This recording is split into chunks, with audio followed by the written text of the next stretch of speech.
Hello, friends. Welcome to the Second Phase podcast. I'm your host, Robin Graham, a brand marketing strategist, personal branding and business coach, and a branding photographer. I am so excited you are here with me today to chat all about personal branding, personal development, and life overall in the second phase. What is the second phase? The second phase for me was a change in careers and learning how to navigate a new world and build a business from the ground up when I was afraid to put myself out into the world as an entrepreneur. Was I really even an entrepreneur? Did I know enough? Was I enough? Have you asked yourself those questions too? For some, the second phase is a significant lifestyle change, a traumatic loss, a move, an illness. It could be any number of things. No matter the definition of your second phase, we are here together to learn about creating a personal brand that stands out and makes an impact, and grow as our authentic selves and follow our callings, our passions, visions, and values. My goal is to help you build a strong foundation for a brand, business, and life success without the overwhelm and frustration of starting something new or changing directions. Through interviews with inspiring guests and solo episodes, I will help you navigate the world of entrepreneurship and all of the challenges that pop up along the journey. You'll find inspiration and guidance, be entertained and enlightened. So grab your cup of coffee or the dog's leash, and let's dive in to a new episode. Welcome to another episode of the Second Phase podcast. My guest today is a hope dealer. His message is inspiring and empowering. Sometimes a wrong turn actually sets you on the right path. Sometimes, instead of having a village to support you, you are abandoned, orphaned, and become the village for yourself. He is a speaker, entrepreneur, podcaster, and a man passionate about helping underprivileged and underserved youth find a path to success. His message: don't let you beat you. Derrick Kirk, welcome to the Second Phase podcast. Thank you for having me. I am honored that you're here with me. You have had one heck of a journey. Your resiliency, your fight to success, and your belief in yourself, and now the role you're playing to empower underprivileged children who are in a place that you came from, to me is so incredibly inspiring. So I'm going to stop talking about you for a second, and I'd like for you to tell the listeners a little bit about your backstory and how you came to be the man you are today. Sure. It started at 8 years old, where the state took me and my brothers and sisters away from my mother, where we went into a foster care system. The cause was because our mother abandoned us, me at 8 years old, my little sister at 6 years old, my older sister at 9, and my brother at 10 years old. And we went our separate ways. They took my brother somewhere separate, and they took my sisters and I together to a foster home where it didn't quite work out for me. So they sent me over to an orphanage. And I spent about 10 years of my life living in that orphanage and trying to navigate life living inside of an orphanage, which is pretty weird because you don't really have friends over. You're not allowed to sleep over people's houses. There's rules that a state allows an orphan kid. That's how the rules are kind of set. You can't just change a rule and you can go ask, someone to stay over or someone to come over or stay out past a certain time. I have to get permission from a judge to do anything, no matter what it is. I have to get permission to go to prom. I have to get permission to wear certain things that may cause an image or something, or someone to speak bad about the orphanage. You're completely controlled by a judge. And that's how I grew up, in a system like that. Navigating girlfriends is kind of out of the question. All your friends live in the orphanage. We kind of stayed away from making friends on the outside because of how complicated that friendship would become. When people usually hear that you live in an orphanage, they automatically feel bad for you. So I never wanted people to treat me different growing up in there. So I never told anyone where I lived. People usually think that I have 2-parent household. So I let them think that. I never correct them along the way. That helped me be treated like everyone else growing up in that orphanage. Whether I played sports, they treat me all the same. No one knew for years because I got a taste of what it felt like when someone found out. One of my teachers found out from the office of my background, and she treated me so different to where it made me feel uncomfortable. She would cut my class assignments in half and make it to where I don't have to do, some of the work on these assignments she would give us. She would say, Derrick, you don't have to do the last 15 questions, just do the first 5. And I do the first 5 and I would get an A. And the rest of the class would look at me and like, why does he only have to do the first, which would make me feel uncomfortable because now they're going to want to know why. And so I would have to later pull that teacher to the side and let her know, like, hey, it's making me feel uncomfortable that my peers are now looking at me, wondering why am I only doing, half of the assignment. So she would then go back to making me do the entire worksheet. But I guess she thought she was helping. And so I would really prevent teachers from treating me different and anyone else who finds out from treating me different when they found out. Growing up in there was definitely still one of the best things that could have happened. It allowed me to be as strong as I possibly can be on my own. It gave me independence that I'm not sure I would have gotten any other way.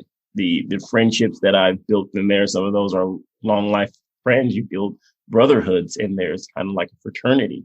It's for life. The staff members that was in there, they look after you ever since you were 8 years old. And they've been working there until you turn 18. You're kind of like a little brother or son to them. So those relationships really get serious and these people really mean something to you. After I've been in there since I was 18, it was time to part ways with this orphanage. And that was a struggle because I was completely unprepared for what's after. Usually when it happens, they pull you in a room and say, hey, you're turning 18, you're aging out of the system. We have to find you somewhere to go. And usually it's some apartment that they may have paid 1 month's rent for. You don't have any job prospects at all. So you just kind of say, here's your keys and here you go. You got about 30 days of shelter. And 30 days of shelter is what I had before I was homeless at 18. And right before I went off to school. And luckily I did go off to school because that's what solved my homeless problem. And through school is where I met more long life friends. And that is where I also got adopted as an adult as well to my adoptive parents. And so it's been a wild journey for sure, living on the outside of the world in a way. And growing up in an orphanage, you're definitely a different kid growing up without a regular childhood than everyone else. So a lot of things that people talk about in their childhoods when I'm listening or when my friends are sharing their stories, I can never relate at all, which is sad because you're just an alien to some people.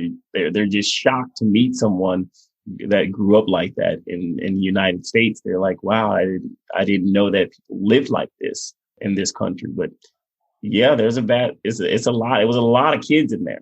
I was just one of them, but it was hundreds of us in there. It was maybe 400 or 500 kids living in there. I'm only one. And that was just one orphanage. It's probably hundreds of them throughout the country, but you get forgotten about in the country. And so you really have to forge your own way.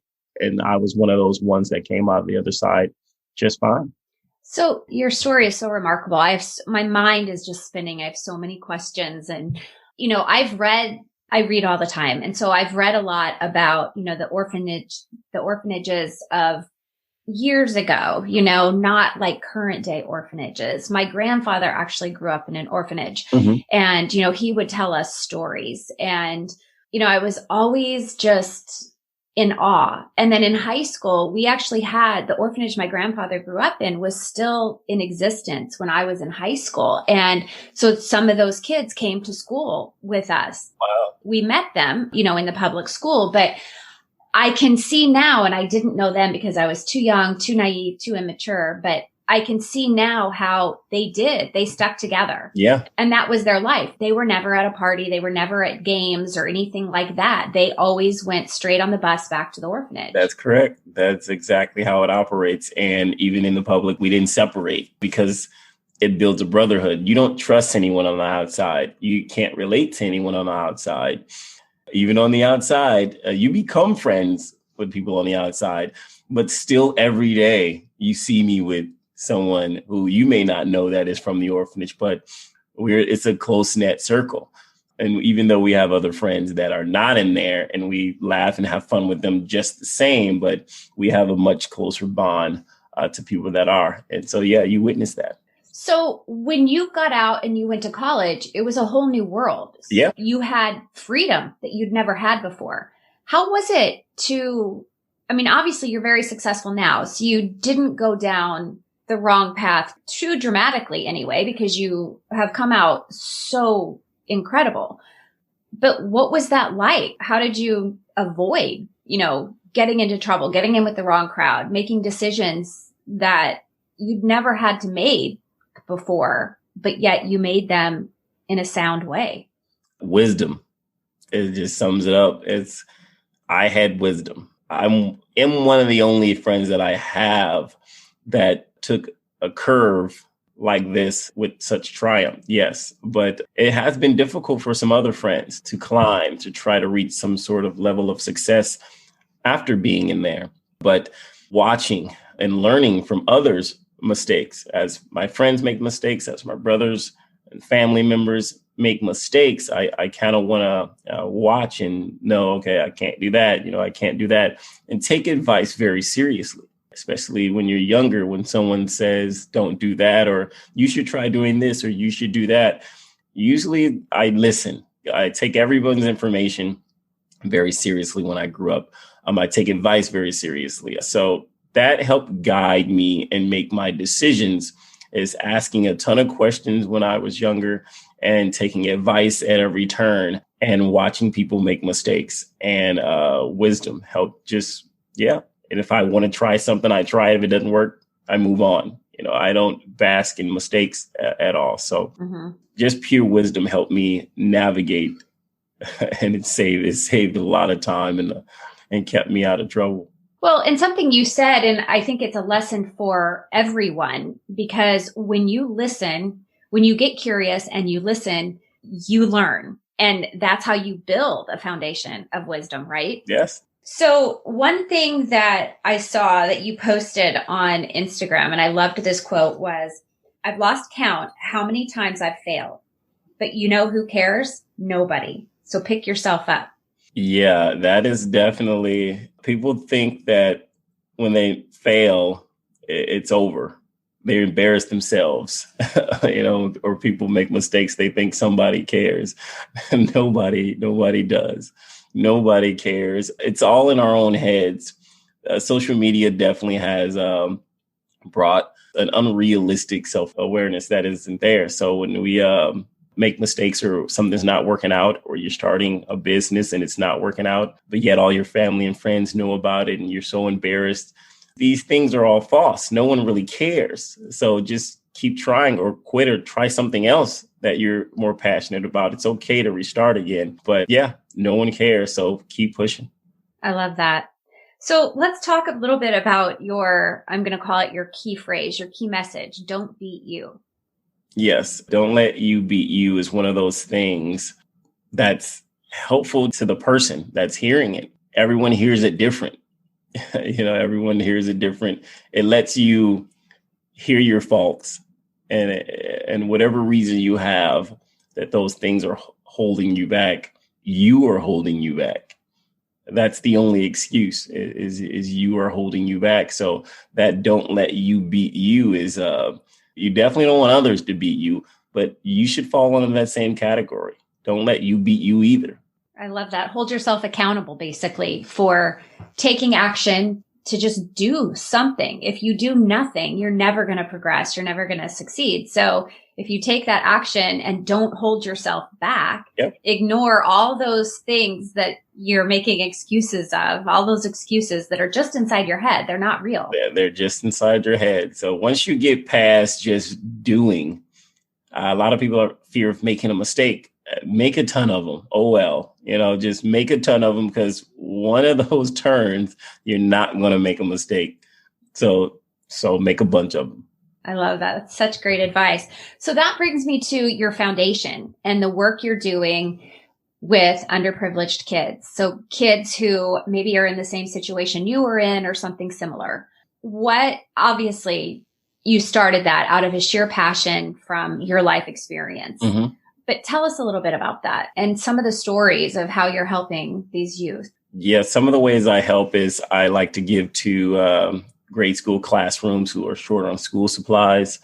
As well, I like to give to single mothers, help them pay for utilities. I like to homeless teens. I like to help support their first transportation. So if they need a vehicle, I like to see them get themselves back on track. And then I come in and help them with anything else that I can help with. I like to help people that were pretty much, in the same situation I was, because that's all I needed was some help.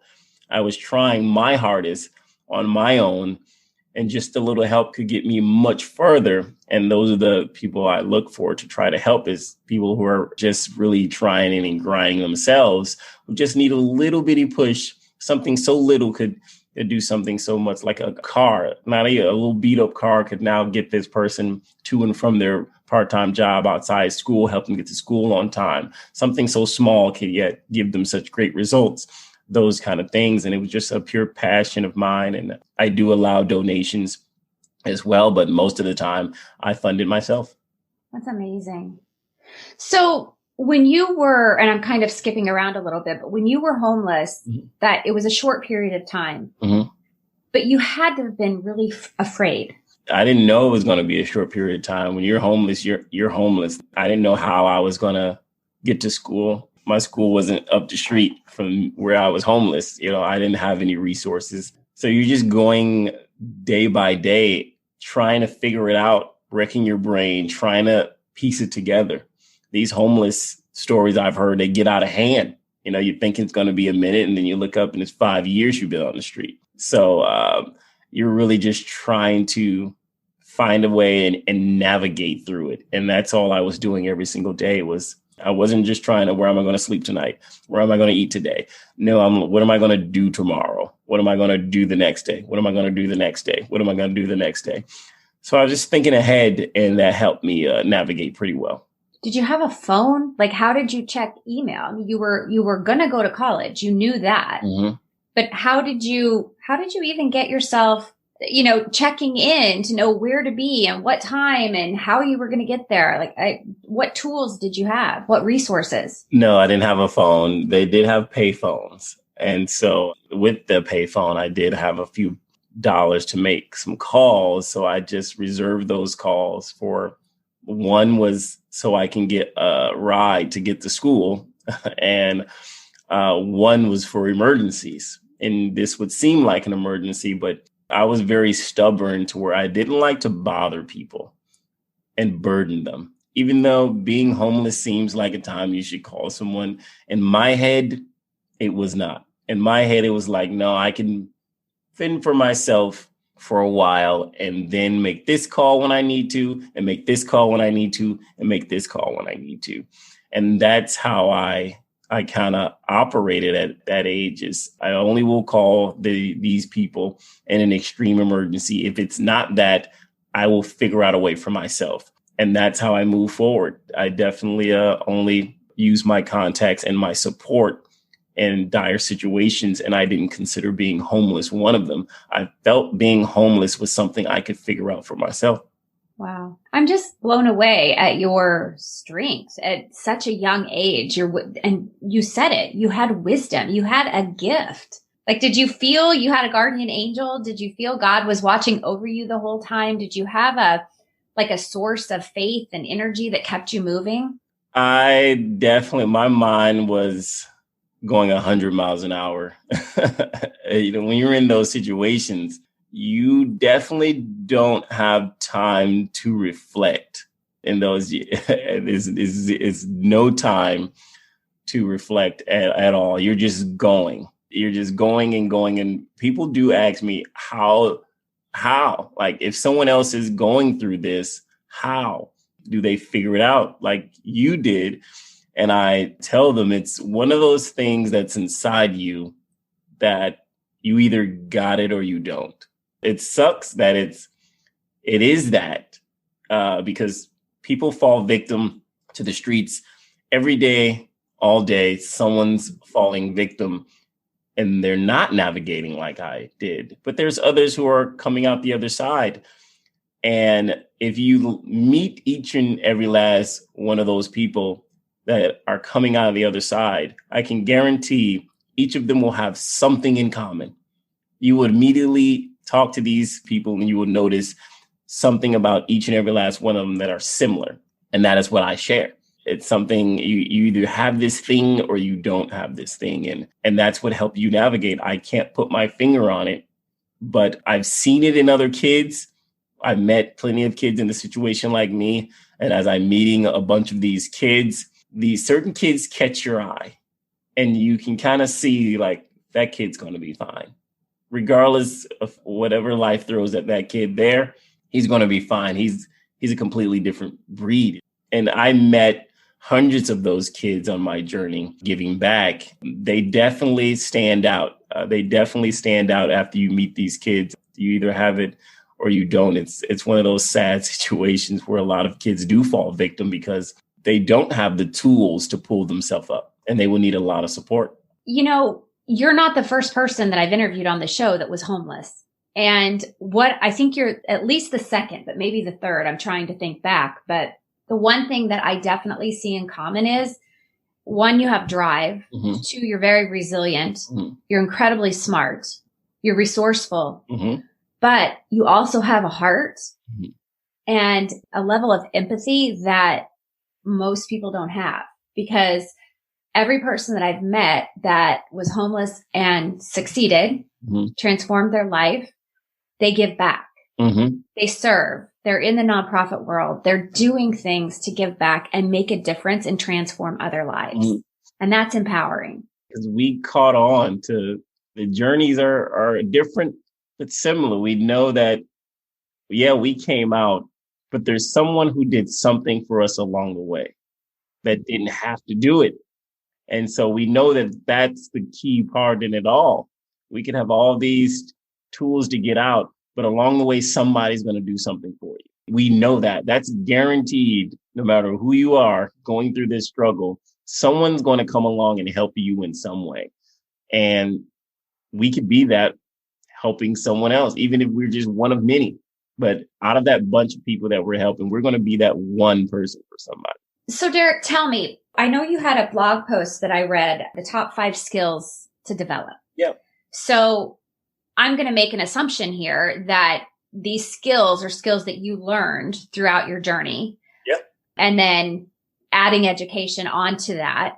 Yeah. You have now used those skills in a way that have made you incredibly successful. I mean, you can't be a motivational speaker without having had some level of success. Yeah. You can't become an author without having some level of drive, determination, and intelligence. So tell me about these 5 skills that my listeners as entrepreneurs or people looking to create their second phase.